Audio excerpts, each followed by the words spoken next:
After the diagnosis, we came back from the cinema. We were having such a nice day and he was just like, are you embarrassed of me? And I was like, what? Because you do all these things on TV and you always have your mum and it's like, and you've never included me. And I'm like, I was like, don't, just stop me off. I got to calm me down.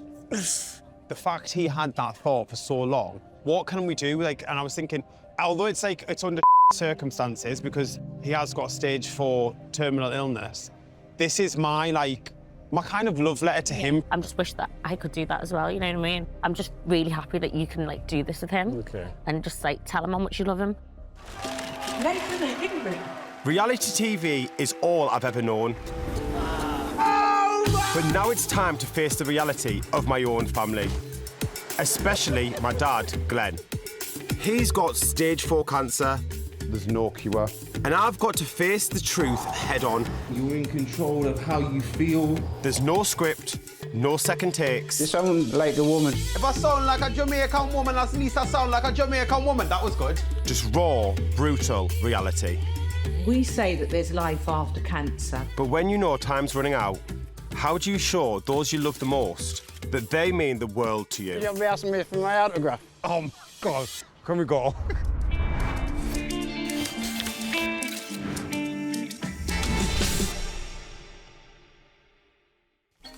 Come on. Let me check your bum. Good boy. My dad is a very big character in Darlington. I call my dad the BFG, the big friendly giant. But obviously he does have a side where you don't want to cross him. I mean, he is a black belt in karate. He used to be a doorman. He's a notorious famous bus driver in Darlington and everyone knows who he is. My dad's had quite a lot of wives.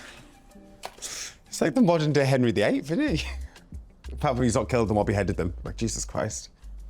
Growing up, I think, as a dad, he did have a temper. Like, he was the parent that would discipline us. Like, if we'd done something naughty, my mum would be like, wait till I tell your dad. And me and my brothers would be scared.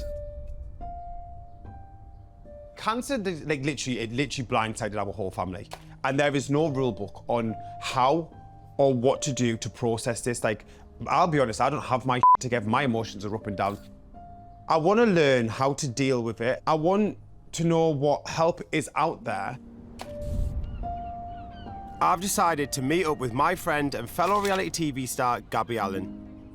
She's fresh from winning Love Island All-Stars, but more importantly, she lost her dad to cancer. How are you? So good to see you. You look great. Thank you. Basically, my dad has been diagnosed with stage 4 lung cancer. Obviously, you will know yourself, the whole dynamic of my family and everything has changed. Yeah. Right now, I'm just looking for any which way I can to figure out what's going on out. So I'm like, I know you obviously went through something very similar. So I'm like, I thought you'd be the best person to talk to. He's got lung cancer, right? Yes. Was he a smoker? Strain of cancer that my dad has, it's asbestos induced, which means that somewhere of his life, he's been exposed to asbestos. A lot of people think that when you get cancer or you get some form of illness, it comes from the lifestyle you live. My dad was really fit and healthy and he got brain cancer. It's a primary cancer, so it was only ever going to be in his head. Tell me about your dad then, what was he like? He was really smart, but like almost too smart in a way that like a know-it-all. Yeah. You know what I mean? They'd be like, oh God, here he goes again. But he was always just the life and soul of the party. My dad was in denial, I think, for a long time. Really? Yeah. I think when he realised that like there was nothing more to be done. Yeah. He'd had, as I said, when you take brain tumours out, you lose a part of yourself every single time. So he was diagnosed in the March and then he passed away in the January. I feel like I just didn't really grieve it for a long time. Or I was in London and my family were up north. And it was only a few years later, something triggered it. And then all of a sudden, I felt this almost guilt for not grieving when it actually happened. But everybody grieves at different times, you know. And I do think, I always say time doesn't heal, it just makes things a bit easier. So you haven't been given a prognosis then at all? Just as in, you've been told that it's terminal, but with the clinical trials that he's on? It's terminal, however, it's manageable. Because he's got such a rare strain, he's on this chemo tablet, which basically stops the cancer. This is how the doctor described it to me. Say this is a cancer cell, the tablet turns the sensor off, so it stops it from spreading. Which is amazing. Yeah. So obviously, thank God for modern medicine. Yeah. That's happening right now. And so it's stable. Someone else that had ordinary lung cancer, this wouldn't work on them. Because when he did actually get diagnosed, he can't have radiotherapy because he's got a pacemaker and it would damage his skin. And then if he had chemo, he'd be dead by now.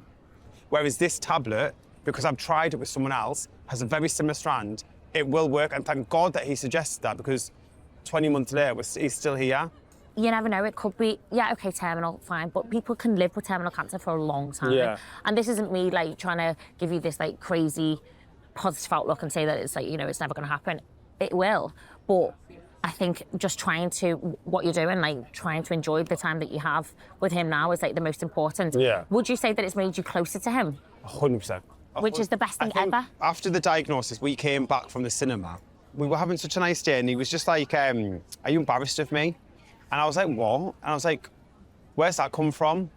And like, it literally makes me feel sick sometimes when I talk about it, because I'm like, the fact he had that thought for so long, and I was like, don't just stop me off, I got to calm me ass. And I was just like, why did you think that? And I was like, what's made you think that? And he was like, because you do all these things on TV, and you always have your mum, and you've never included me. And I'm like, I was like, his whole life. And then obviously knowing that he'd had cancer, and I was like, what can we do? Like, it's under circumstances because he has got stage 4 terminal illness. This is my kind of love letter to him to say, one, no, I'm not embarrassed of you. I want you to bring you into my world. Me and my dad have not actually sat down and talked about how are you? Like, how have you found the diagnosis? I don't know how he reacted when he no, sorry. Sorry if this is upsetting you. Do you want me to pause for a minute? No, it's fine. I'm just jealous. Oh, don't say that. No, but in the best way. Like, I think it's amazing. And I think you should use it as your time to show him how much you love him, just as much as you love your mum. But that's what I mean. Like, I bet you he does want to talk more. It's just maybe he's not had the confidence to, or like the opportunity. It's amazing that you now do have the chance to like spend this quality time with him. And as you said, it's like your love letter to him to make sure that he knows that you love him so much. And I just wish that I could do that as well, you know what I mean? And I think it's so good that you're doing this, because then maybe sorry, I've got a snotty nose and everything. I'm just really happy that you can like do this with him and just like tell him how much you love him and be like, I love you just as much as my mum. My dad was 54. Yeah. We had 10 months between him finding out and then him going. And I think that is like the one thing that I would change, is that like I wish that beforehand I'd spent more quality time with him. And now it is so important for me to spend as much quality time as possible with my mum. Yeah. Money doesn't matter, like, you know, nothing matters. Let's just book the holiday and just go and spend time with each other and have laughs. My dad is one of these people, he's a man of very few words. So like, this whole process is going to be quite hard to get things out of him, because he's never been a talker. But there is obviously things I really want to know and learn from him. I'm so glad we did today, because I've got a lot from this I'm going to take and go forward with.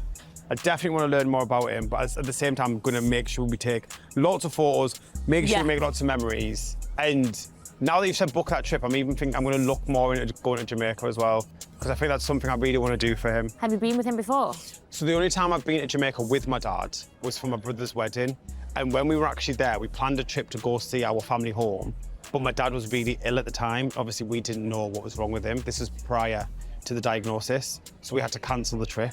Oh, God. So I would like to redo that trip for him. You have to do that. So yeah, we know what's wrong. If you're spitting off to go. Yeah. That will be a memory that all of you will take forever. That's amazing. Give me a hug. Thank you so much. Thank you so much. Sorry for getting upset. But yeah, you don't have to apologise at all. There's one thing I've learned, is like, you should never apologise for your emotions, because we both know they come and go and you can't help it. Like, I know, it's so overwhelming. Proud of you. Thank you very much. I'm not drinking water, what are you on about?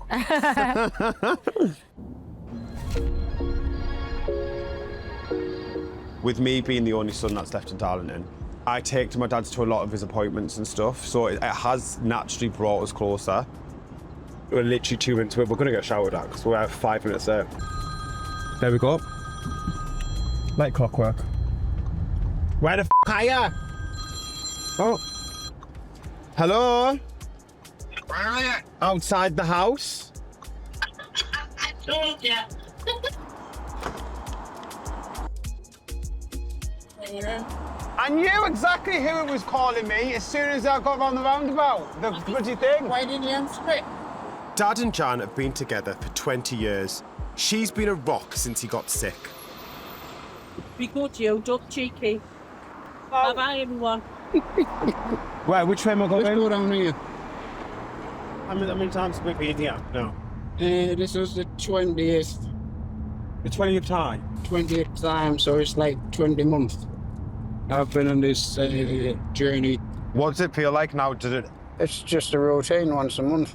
Would you ever sit and think, like, once upon a time in your life, this was, like, not part of your routine? Like, not just, like, how does that make you feel? You got to accept it because, like, life's a bitch at the moment, isn't it? So you just take it as it comes. It feels like a long time since the cancer diagnosis, and my dad's only just starting to open up about it. I said, when, you've been told you have cancer, it's a bit hard to talk about at the time. Because, it was something new to me as well. Yeah. When your doctor phoned you up and said you got cancer, that knocked me to He said it was stage 4 cancer. Yeah. And then, you just left it at that. I was well up. I can imagine. It's not an easy thing to hear, is it? Especially over the phone. When I told Jan, she just burst out crying. Oh. I imagine that was hard. Look at them. I love you. That was very tough. Okay. I've never seen my dad cry in my whole life. Ever. It's just made me realise how selfless he was. In a moment when you've just found out you've got an awful disease, your thought is a bit more that you don't want to hurt and upset your wife. Just shows the kind of person my dad is. Seeing the man that I know to be the strongest and nothing phases him at all, for him to cry then in the car, that was hard. It's been nearly 2 years since my dad was diagnosed with lung cancer. His medication is helping, but it is terminal. So these hospital visits are super important. Hello. Morning. Morning. Hiya. How have you been? Yeah, I've been fine. Yeah. No problem at all. Any tiredness? No. No. Feeling sick, being sick? No. Any problems with your mouth? Sore mouth? No. No. Any rashes? Anything, problems with your skin, dry skin? No, sore? I haven't got any more from the first time we started. So I'm going to get Claire to do your blood pressure now, Glen.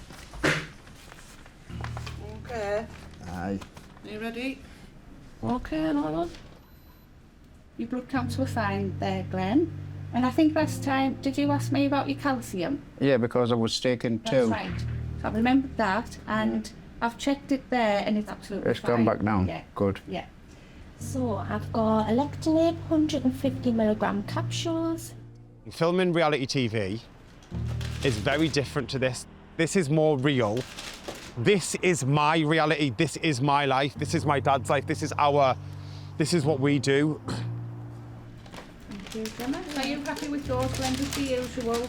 It's a chance for me to be with my dad, come up here and see what's actually happening. And if there's any questions today, I can ask them how is his levels? And she said, yep, they're absolutely fine. His calcium's dropped back down.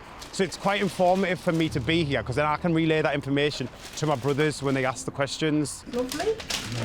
I'll set up another one. He always has a calm demeanour when it comes to these things. I think he's just so calm and chilled about it because he knows that this is what he needs to do to prolong his life. But underneath his calm exterior, I'm not completely sure what's going on inside. Station View Medicine Centre. So you take 4 of these in the morning, 4 in the night, then 1 the calcium in the morning, 1 in the calcium in the night. Yeah. I sit there and I'm just thinking, me, I forget to take a multivitamin. I've not even taken one this morning, and his life depends on it. What if you can't take the tablets? There's about 250, maybe plus tablets in there. But that's a lot. But it's working. My dad came to England from Jamaica when he was 13. He's so proud of his Caribbean roots. And as the days go by, It's important for me to understand more about him before it's too late. So I think it's about time that you taught me how to make curry mutton. I'm going to write every single thing down so you have no option but to tell me the full recipe. I don't measure anything. No pre-prepared and stuff, so I don't know how to cook it. I want to know exactly how to do it all, step by step. Never been in here. How exciting! Right, let's see what we need. You want plantain, 2 onions, What the heck is that? okra. You never had it in one Grows in country? Jamaica. Yeah. Could you grow all that at home? Yeah. I don't think I've been food shopping with you since I was a kid. Shopping with Nathan's, it's different. This is like my new favourite place. I feel like I'm in a whole new world. Yes, please.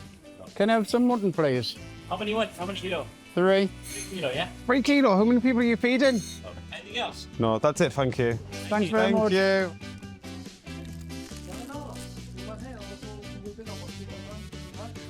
you. Looking at. Come on.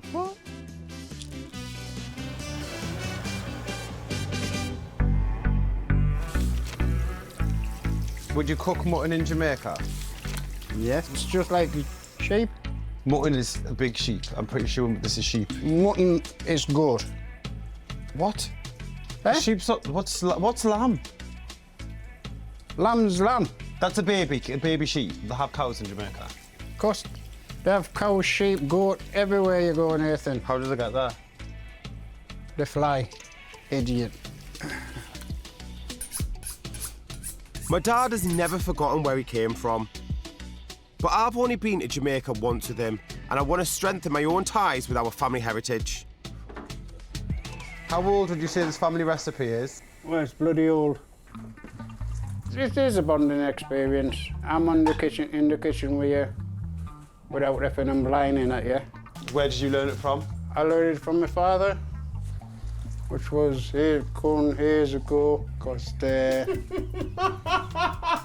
then you started, that's why you twat, yeah. Where my dad taught me how to make curried mutton. So from a long line of Henry men, some little gay boy from Darlington in the northeast of England, who is on Geordie Shore, has got their recipe. And that's me. I'm putting this at the bottom of my fridge, yeah? Yeah. Bye-bye. Mwah, love you. Love you too. Thank you. Right, bye.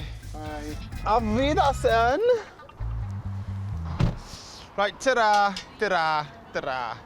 3 hours to prep food, so if that's anything to go off, tomorrow's just gonna take so long, but I'm glad that, you're just having moments like that with my dad. Just doing normal things, having moments, and making memories in the kitchen, has made me completely forget that this morning we were at the hospital talking to a doctor about his cancer. You completely forget. My dad's very particular about his food, so I just hope that I just don't this up because their legacy essentially ends with me. So I've got to make sure that I do a bloody good job.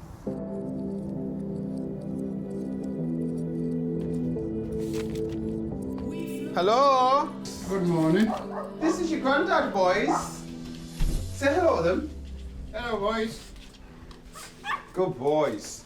He's excited to see you. Mustard, be gentle. Don't push him over. Right, boys, get it down. Leave him. Leave him. Would you like to take a seat? What would you like to drink? Welcome to my house. Good morning. Oh, it's so exciting. Look. My coconuts, my kidney beans that we not need anymore. You sound, like a woman. I'm not bothered. If I sound like a Jamaican woman, at least I sound like a Jamaican woman. That was good.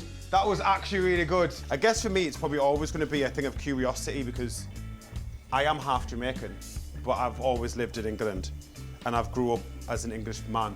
I'd love to know what it was like growing up like you did. Can you imagine me getting up at 4 a.m. in the morning and go pick some bananas from a tree and dig up yams? No way you'll do that. Exactly. My dad came over here in 1955. And my mother came over in 57. It was really racist when we came here. You walk down the street, you said morning to somebody. It would be a morning if you go back to your own country. That's how bad it was. My dad had it tough when he was younger due to racism, and I found it hard coming out. We've both had a difficult time as young men growing up in the Northeast. I know for a fine fact, when I was in school, if you were gay, you kept your mouth shut, you didn't tell anyone, and you kept yourself to yourself so you didn't get bullied. If I went into this talk now in school, the kids there would be excited to see me. They'd know I was gay. They'd ask, oh, do you have a boyfriend? So the fact that kids are saying that now is very different. Whereas in your generation, no one would have dared be gay. Yes. Do you think, because obviously you experienced a hard time when you came to England and stuff, obviously like being different to everyone else, do you think that's what probably made you more accepting of me? Yeah. You know what it's like to be different because you were black in a school full of white kids. Have you ever had any gay friends? Yeah, I had gay friends. Who? John. He talked like how you used to talk. He said, people might think it's different, but I'm gay. I said, yeah. I like men. I said, to each his own. And he went, oh, you're nice. I said, well, I'm nice to people who's nice to me. I said, you just come up to me and you say you're gay. I've got no problem with that. I actually think it tastes really nice. What? I think it tastes really nice. You what? I think it tastes really nice. Look at you, why are you stood there pleased as punch? I cooked this, not you. I made this. Do you know what you're stood there smirking for? Do you think I've done a good job? Up to now, yes, you're doing well. Yeah, that is quite nice. I really don't want to like it, but I'm like, wow, this is so good. Right, just leave it now. Being through what he's been through in Jamaica and then coming here and like growing up like that, I think that's obviously made him more of a resilient man, especially when it comes to like his cancer and his health and like the appointments that he's gone through, the like back and forthness. I think that definitely has probably served his purpose and made him a stronger man. When you don't know how long's left, simple moments take on a huge significance, like cooking a favourite meal together. And now it's time for the moment of truth. You said Nice. I'll get you 10. He said wow after his first mouthful. I've never heard my dad say that over anyone's food. And that was his genuine reaction. It's good, isn't it? Oh my God. Everything good, isn't it? I've learnt a lot. And now I've got the recipe. Cheers. Cheers.